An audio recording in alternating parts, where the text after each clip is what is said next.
Ready?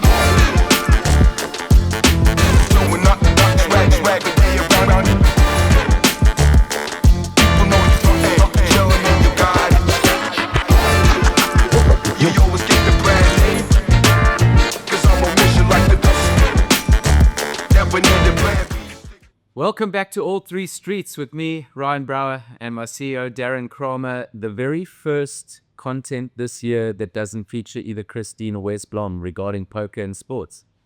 I mean, just what it is to talk to you about these things. Those two I see have been dominating the social media train, but we hope to rekindle our flow and feed you with a lot more of these shows. Yeah, it's been a while since we've connected with you guys. Darren's been busy traveling, playing a few series, having a child. Yeah. Congratulations. That's on good. The arrival of Kobe, not Kobe Bryant, Yeah. Kobe Kramer.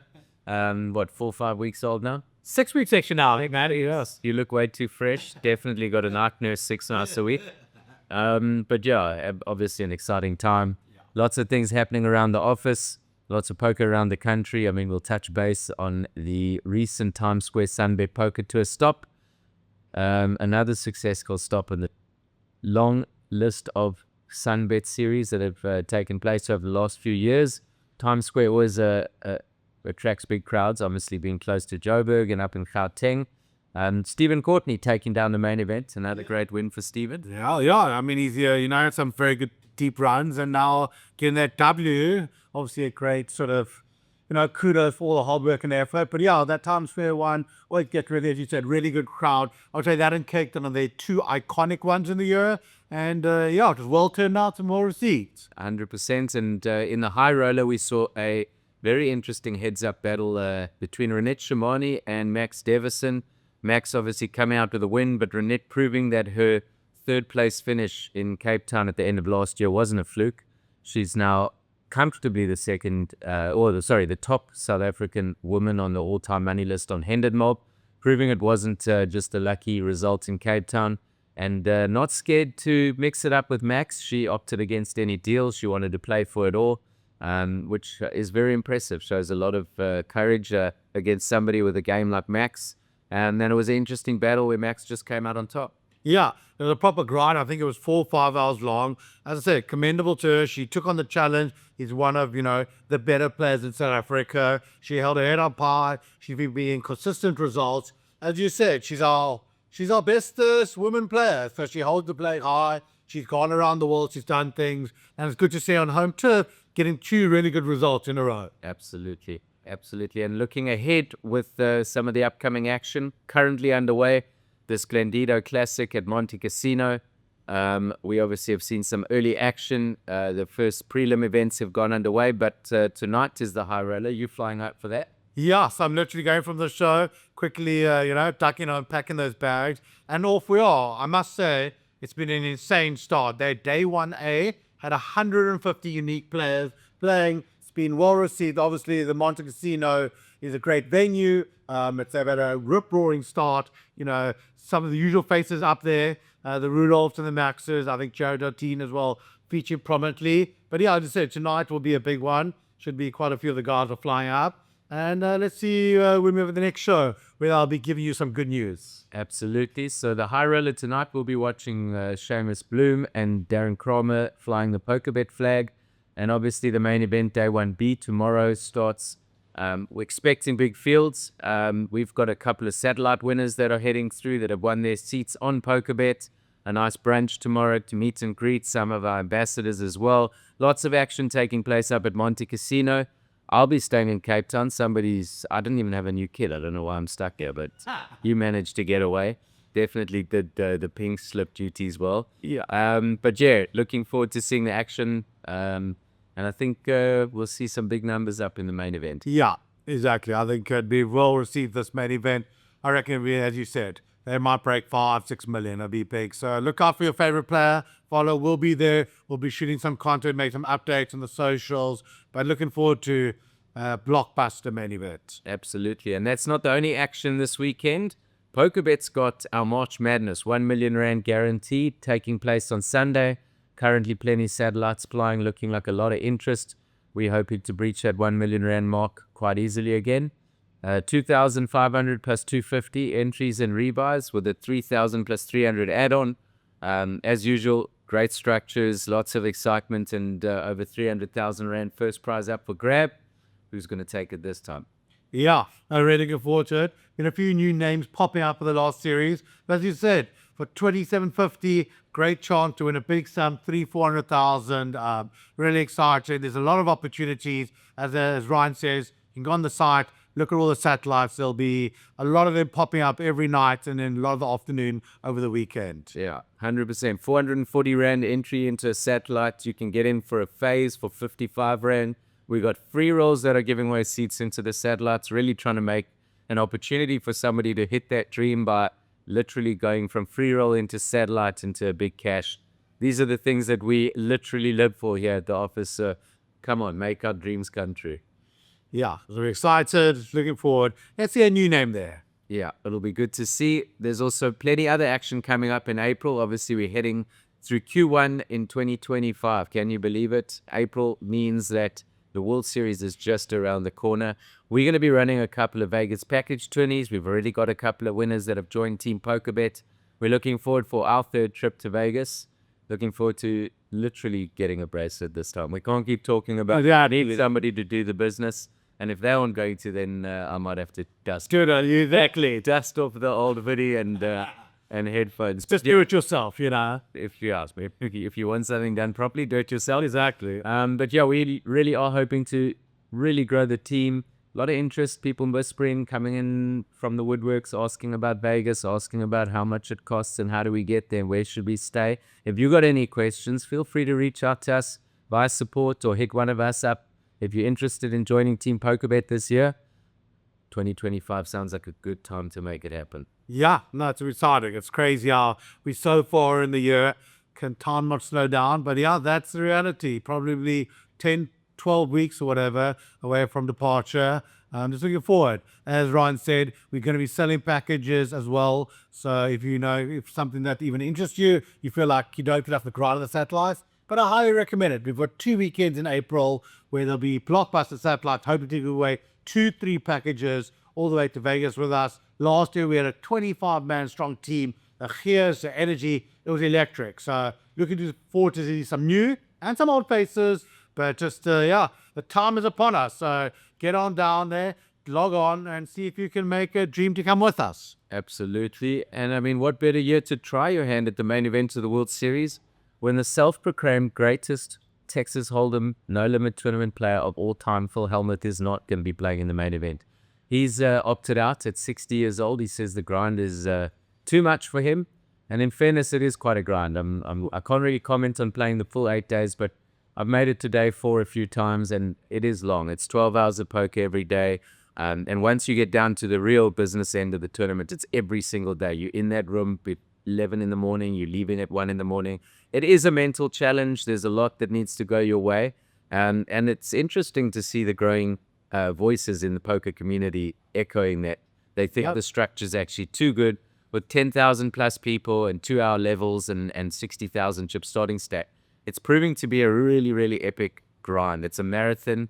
Maybe some people feel that it's the right thing for the literal main event World Series champion. You never know. Maybe they're going to make some adjustments based on the fact that there are a few people that are opting out this. I can see, pros and cons to both sides. It is crazy long. Like, I often, will miss even a few most of day one because it's just, you're kind of happy to go through day one with the starting stack even per se. So, it's a proper mental challenge much as it is about your actual skill. Obviously, you need a bit of both. Well, a lot of both. But, there's a lot of debate on it. But I still think every year that's breaking records. And obviously, it's GG's first year as official sponsors. So I think the amount of satellite winners that have flowed through there will be breaking the record in the main event. So assuming that GG doesn't crash. Yes, that's true. It's good to know that even the biggest in the business have their own gremlins in their software. 2 weekends or 2 out of 3 weekends, they ended up having a major $10 million guaranteed tournament crash. Obviously, the usual conspiracy theories that they crashed it on purpose because they weren't going to hit guarantee. There's no ways any company would do that to their brand damage. The the knock-on effects are way worse than missing a million in a guarantee. These guys have got endless amounts of cash. They're huge. They're doing epic things in poker, as you've seen. You're buying up other brands, and a lot of mergers and acquisitions taking place. I'm looking forward to seeing what they're going to throw into the World Series this year. I'm definitely expecting some original stuff going down there. So, yeah, stay tuned. Try your hand at the satellites or two, and maybe you'll be there experiencing it all firsthand. I think on the topic of poker, we've covered quite a lot. And obviously, we're going to be back with some summaries from the Monte Casino in our next show. But there's quite a lot happening in sport at the moment. IPL, our favorite punting ground, is underway. Obviously, guys love the action of the IPL. Short, fast games, plenty volatility, price changes, teams going from 3 to 10 to 2 to 1 over, in the space of a few overs. Who do you fancy this year? Sure, saw the new teams and new bidding. One thing I will say has been quite crazy. The last 2 days, both matches, the chasing team has gone 55 to 1. One won it, and then one actually went 4 to 10 and lost. A lot of different teams trying to still get used to kind of the new faces. But, obviously some injuries. I think Bumrah's out for quite a while. I must say that Punjab with Iyer, he's got this mad record of every team he's part of, whether it's obviously with the Indians, obviously, and then, just some of his provincial teams. He's one with Gujarat and all those things. So I think maybe they'll be a little outsider. They're more Mumbai. We'll give I know we should stick out to one, but just enjoying it. Is honestly, I know it's cricket, but to me, it's one of the greatest shows in the world. They just, the production from everything, from the way it's done, the fact that even the crowds are so small that, 200, every match is over 200 these days. It's crazy. I can't believe I watched the side scored 242 chasing the other day, and they lost by 42 runs. Yeah, in the old days, 242 would have won you ODI games. Now these guys are scoring 280 in T20 games. Definitely changed the landscape of the game. Tougher to punt, obviously. I think somebody, one of our online punters who's quite sharp in the cricket world, just said go overs on every single run line in your series. It does seem to be paying off for now. But let's see if the players can adjust and if the pitcher stays true throughout the tournament. I'm excited to see it unfold. It's a lot of action and definitely something you want to get involved in on the site. Yeah, for sure. Other sports news at the moment, we see that MTN's kit sponsorship of the Springboks after 8 long years has come to an end. I'm wondering if this is an opportunity for Pokerbet to maybe try find the 30-40 million rand a year that they are supposedly worth. I was reading some of the stats behind it. It's insane, but then you got to realize that this is comfortably the biggest brand in the country. It is crazy. It's just rare. Even if you look at the journey of the last 8-10 years, how they've connected this country. They are the most iconic brand, sporting brand, at least, let me say, leaders. I don't see a more respected and loved brand in the country, sport or business. It's just unbelievable. When we think about what it was like, I remember 7-8 years ago watching us lose to Argentina, to Italy. Getting humiliated in New Zealand, 57-0. What Rassi did is a miracle, and obviously just amazing to see what it does for the country. And, if anyone does have endless amounts of money left behind, you can't go wrong sponsoring Hawk. I'm excited to see new season coming up. It feels like, I don't know how long that we haven't had a Springbok match. I'm definitely suffering from withdrawals and some exciting stuff coming up. What's your feeling for the season? I think it's great. I think in true Rassi style, he'll be probably, 45 to 60 or so. He's gone in that jersey, really trying every combination. He's just so sharp. And it's just a funny thing, as we always joke, when he makes a selection, whatever you think, whatever you chatted, in Rassi, we trust. He's just great. I'm excited. There's going to be a lot of interesting things. Obviously, this whole Sasha Pollard balancing, also Pollard coming back to South Africa. And I think this Rassi's just a clever guy. He makes sure that he has 2-3 guys in every position. He's just always been on top of it, one step ahead. So I'm very excited. We get Australia and Cape Town this year. That's what we've been given. Obviously, we played 2 in New Zealand. So it's as good as you're going to get for the home test. So excited we are kind of, us and, and Job the preferred choices. But, just looking forward to him trying some combinations, working it out. How does he do the Willems thing? Does he try to keep Willie around for a while? I know Willie had a operation, all these guys. And who does he kind of accept they're not going to make the World Cup? And does he just move on from some guys? Obviously the sad news of Kitsop retiring. his body just gave in. I'm sure there's going to be quite a few more of it. So looking really excited. There'll also probably be 2 or 3 surprises, as always as he finds some youngster exploding that he thinks will work. Scary to say, we're 2 years out from the World Cup, It's not even that far. 2 years away from the World Cup. 2025 is the year of the Lions. I mean, unfortunately, they're going to be playing probably one of the weakest Australian sides we've seen in living memory. But as we know, you don't write off the Aussies in sport. Yeah. They've got an insane winning mentality. Obviously, we're going to have to keep an eye on things. Do you think they can even put up a fight?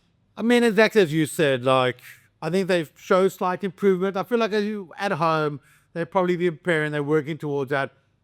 I think it's one of these things that they're very important how they perform in the first game. I think the longer it goes on, the live get the combinations well. So I think maybe Australia could flip the first one.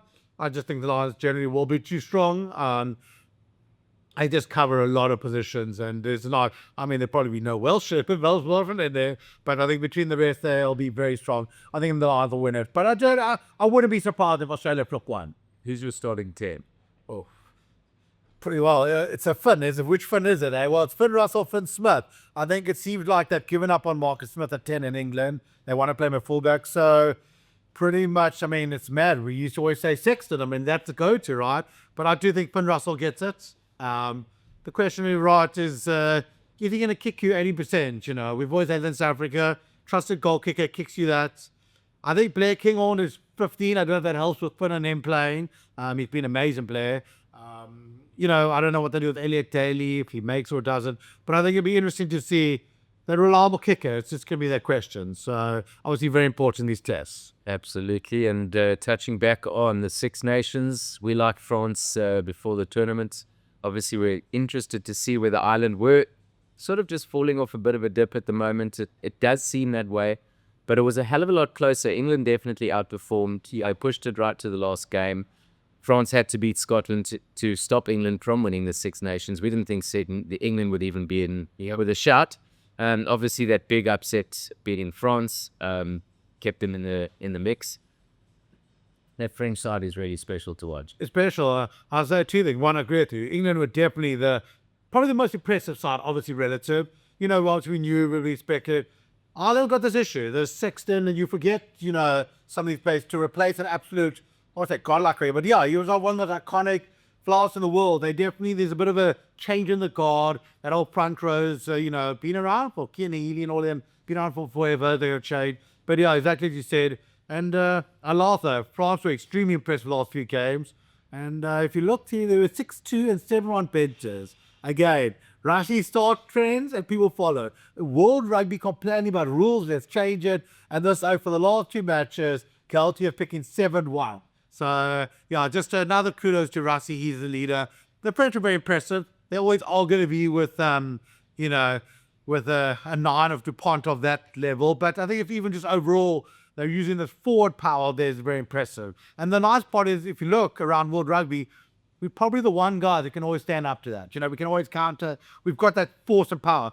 Pretty much every other side, especially even including New Zealand and all that, they have the ability to overpower everyone. So it's going to be very interesting looking up the World Cup. Probably at the moment, it's like, France, South Africa, New Zealand, with maybe England on the outside now. But as you know, things change a lot. Injuries happen. I'm just amazed that New Zealand still can't change this rule on allowing foreigners. They just one good discussion, keep going on, and yes, they'll probably sign him with a year to go back, but pretty stubborn of them to see that what we did and to not follow suit, but suits us, so I'm happy for now. Absolutely. I saw a great chirp. Interesting, they're adding in another round of knockout fixtures, a round of 16 in the next Rugby World Cup. Yeah. Quite interesting.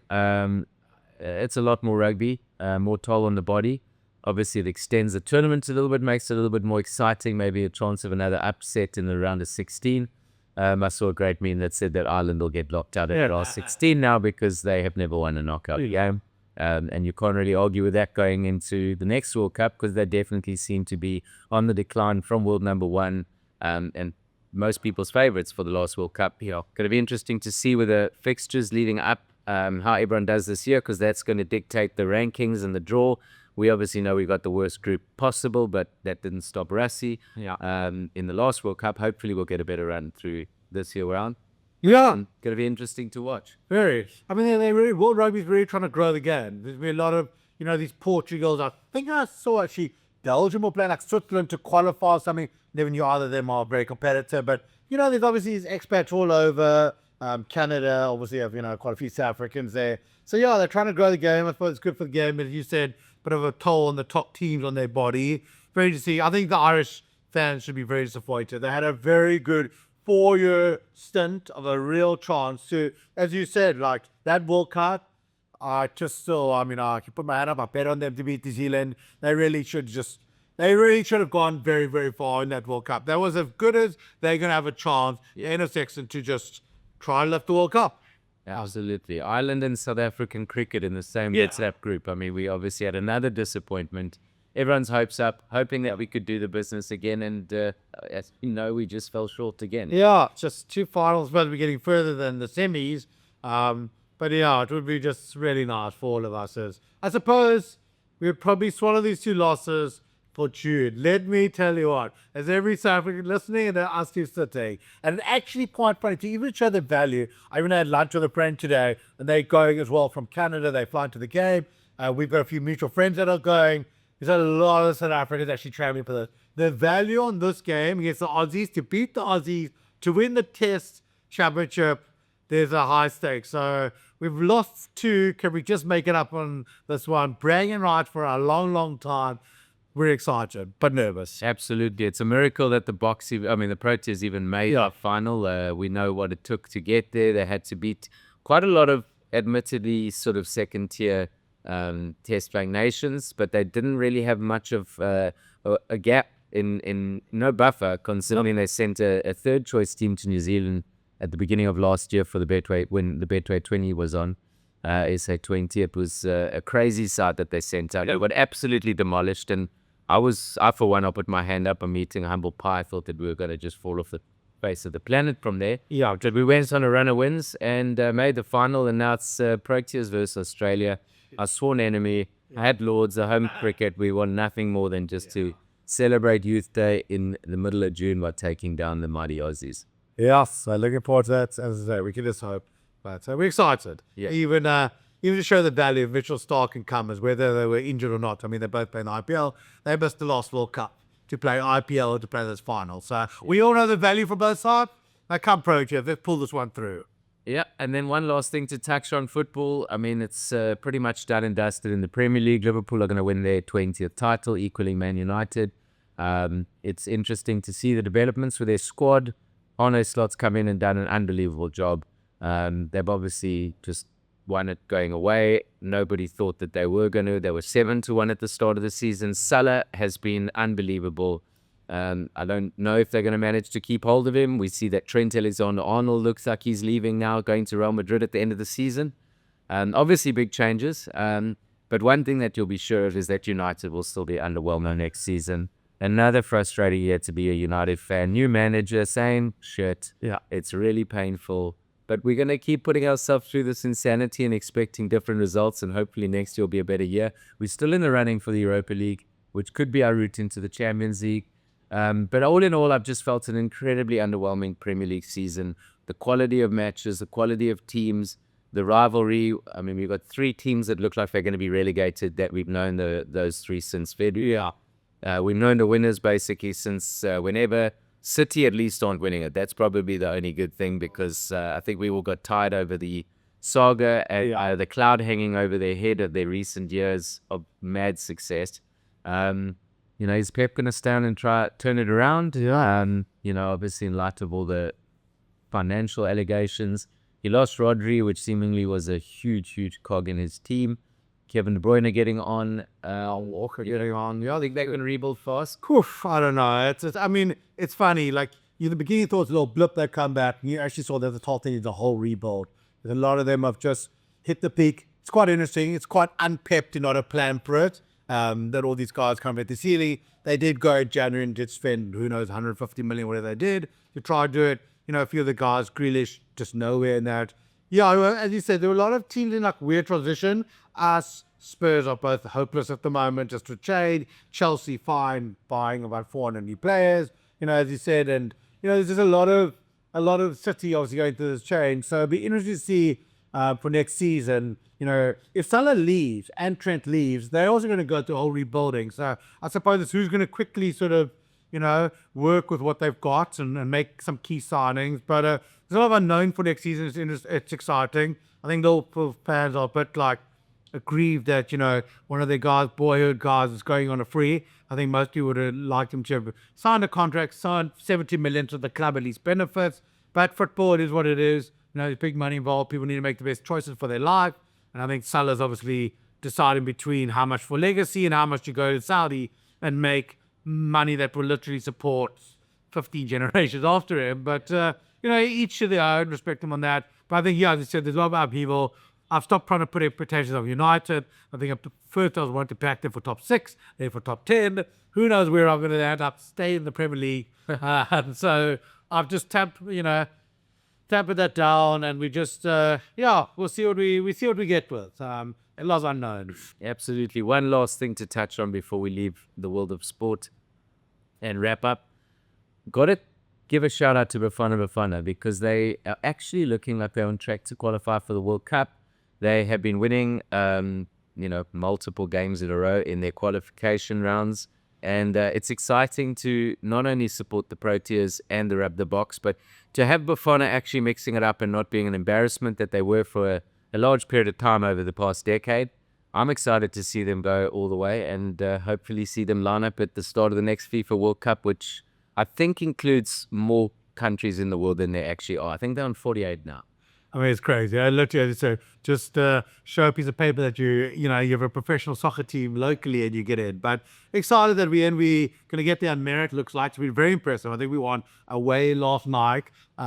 So it's, I think, a 13 point after 6 games. Very impressive. We're 5 points clear. I saw some sort of article saying there might have been some illegal player field that might lose a 3 points. But we're so far ahead. It seems like, we're close to a lock for that. So, that's really exciting to have us back.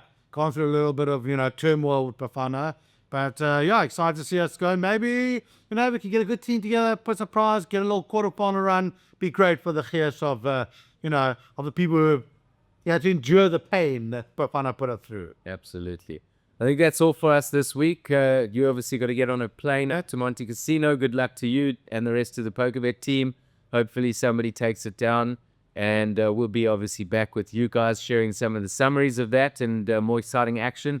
Don't forget the March Madness this Sunday, kicking off at 5 p.m. Satellites running all week. Maybe you can be our next winner of over 300,000 Rand and the champion in the March Madness 1 million Rand guarantee. From me, Ryan Brow, that's all for this week. Good luck to Darren. Thanks for joining us, and we'll see you soon. Thanks, guys. Good luck on Sunday. Are you ready?